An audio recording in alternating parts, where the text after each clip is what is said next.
Good morning বন্ধুরা। আজকে প্রথমে আমি মিশুকে দিয়ে আমি ব্লগটা শুরু করলাম। দেখো ওর আরামটা দেখে নাও তোমরা।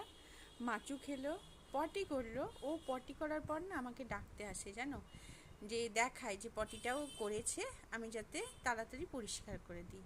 কারণ বালি থেকে, ওর লিটার বক্স থেকে পটি তুলে আমি ফেলে দিই। যাই হোক, দেখো ঘুমাচ্ছে কেমন আরাম দেখো।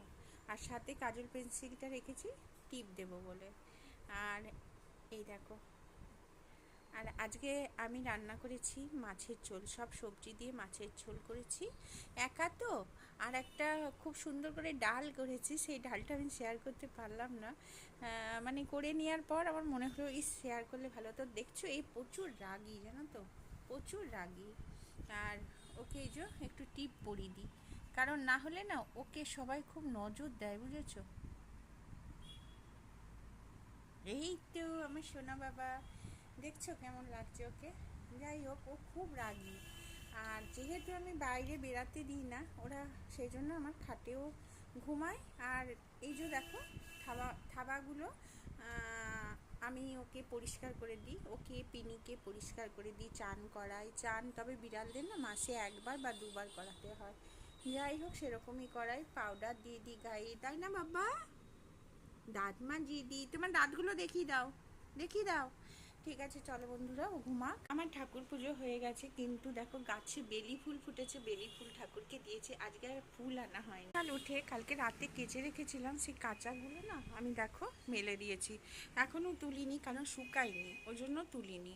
তা আজকে আমার হাজব্যান্ড বলছিল যে আসবে বাড়িতে, আর তারপরে আবার ফোন করে জানালো যে না, যেতে পারছি না। যাই হোক, ওকে এখনও রিলিজ করেনি, কিন্তু দেখো কলকাতায় ফ্ল্যাট, মানে বাড়ি নেওয়া হয়ে গেছে। আর পুরুলিয়াতেও ফ্ল্যাটে আছে। মানে কি করবে ভেবে পাচ্ছে না। এবার হ্যাঁ, রিলিজ যেদিন দেবে তারপর দিনই মাল নিয়ে চলে যাবে আর কি, আমিও যাব সাথে। যাই হোক বন্ধুরা, আর আজকে দেখো এই টাকটা, এইটা গুছাবো। আর এটা তো দিদি নাম্বার ওয়ান, দেখতেই পাচ্ছ তোমরা। এই ঘরে আমি খাট ঝেড়ে একবারে মানে সুন্দর করে চাদর পেতে দিয়েছি। এই যে বোনটা চা খাচ্ছে, চা করে দিলাম, চা করে দিলাম। আমি ব্লগ করি সেটা, ও বলছে কে, ও জানে না তো এইসব ব্লগ ট্লগ, ওই জন্য ওকে বললাম।